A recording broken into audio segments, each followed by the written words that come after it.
ببین نگاه کن خودت گفتی اوکی من سوپر فرشاد داغم داری کنی. نه ببین که تو این لایو استریم من و فرشاد با هم صحبت کردیم.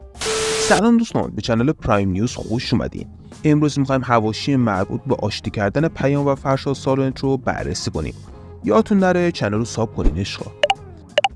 خب همونطور که میدونین پیام و فرشاد سایلنت حواشی زیادی داشتن که ویدیوی این حواشی لینکش در دیسکریپشن هست اگه خواستی ببینیم.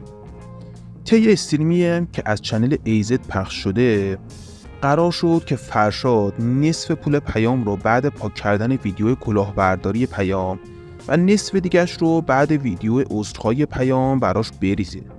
سیجان قرم شکل ماه برم. من به تو مسیج دادم گفتم اینه تو اومدی اونجوری جواب منو دادی، من ویدیو رو بعد گرفتم. هیچ وقت نبوده که من یهو بیام ویدیو رو بگیرم. من دیدم تو شما اینجوری صحبت می‌کنی گفتم این قضیه حل نشدنیه. پس این بود داستان. ببین باز وضعیت به اون صورتی نبود که تو بخوای همچین ویدیویی بذاری. من به تو مسیج دادم خب قبلش قرم شکل. اوکی ببین یه دقیقه وایسا، مثلا کلا هم دیگه جواب تو رو نمیدادم. تو اصلا نباید همچین ویدیویی میساختی. چرا؟ خب پولم پس چی شد؟ پس پولت شده 6000 تا سابسکرایبر مانیتایز شدن. 6000 تا سابسکرایبر چیه قربونت بشم؟ من 300 400 تا تو نشون دادم تو اون ویدیو. من ویدیویی که با شما گرفتم 300 400 تا سابسکرایبر گرفتم. تو الان داری میگی مثلا نه تو 6000 سابسکرایبر. من تو مدرک دارم نشون میدم 300 400 تا بوده 100 یورو. قرار نیت کنی 500 تا ساب داشته باشی، از موقعی که دیده میشی حساب میشه. اینو من دارم بهت میگم. خب ببین تو فعالیت جدی یعنی دیگه مثلا دیگه حالا وایرال شدی، مثلا شروع کردی دیگه همه میشناسن اینو. تو میای کریر یه آدمی که 5 6 ساله داره کار میکنه تو یوتیوبش صدمه میزنی. خودت کردی فرشاد، من نکردم.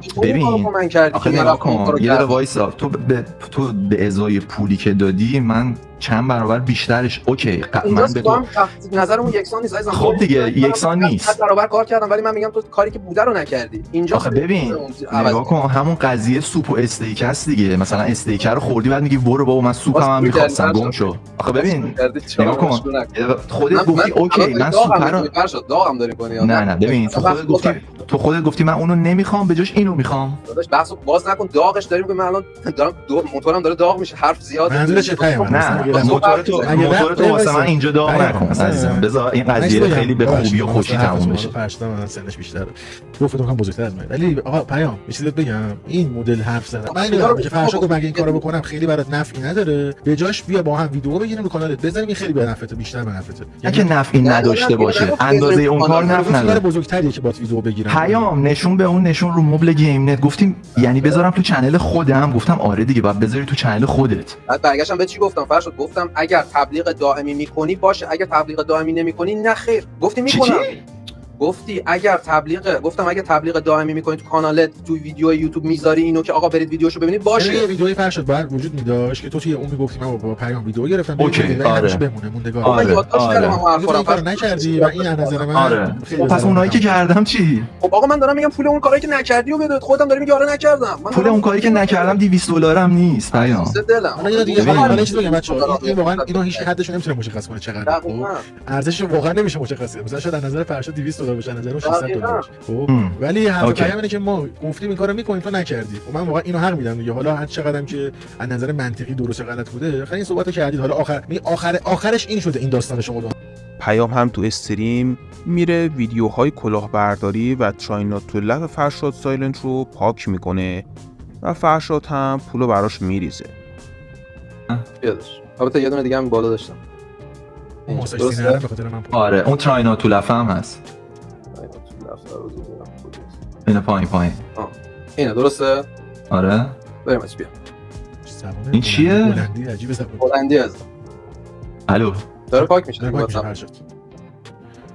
سلکتشون کرد زد دیلیت شد. مگه با اون 3 نقطه نباید می‌کردی؟ نه این بر سلکتشون کرد و بالا زد دیلیت بشه. اونجوری هم میشه تا حالا نکردم بلد نبودم. اوکی شو؟ اومد 325 دلار. خب دیگه مجموع جفتش چند؟ آره دیگه درسته.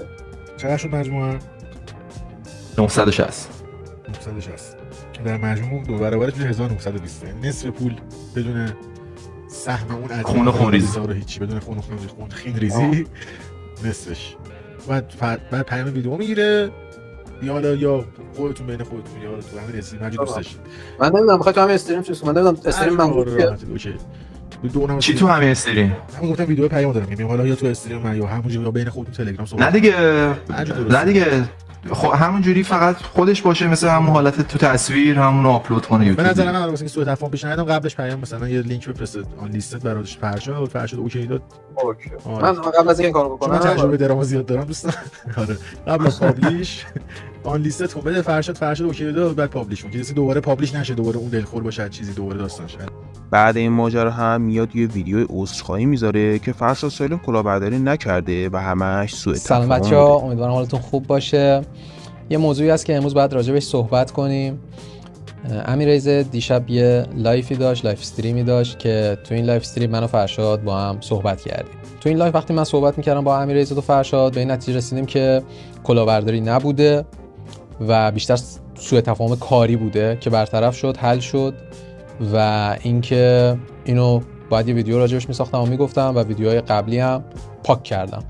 من واقعا معذرت میخوام که ایشونو کلاهبردار خطاب کردم، تصمیم احساسی بوده و واقعیت اینه که نیتش واقعا کلاهبرداری نبوده. مرسی که این ویدیو رو تماشا کردید، امیدوارم هر جایی که هستید شاد باشید. ممنون که تا اینجای ویدیو همراهمون بودید. یادتون نره چند روز ساب داشته باشین و تا یه ویدیو بعد فعلا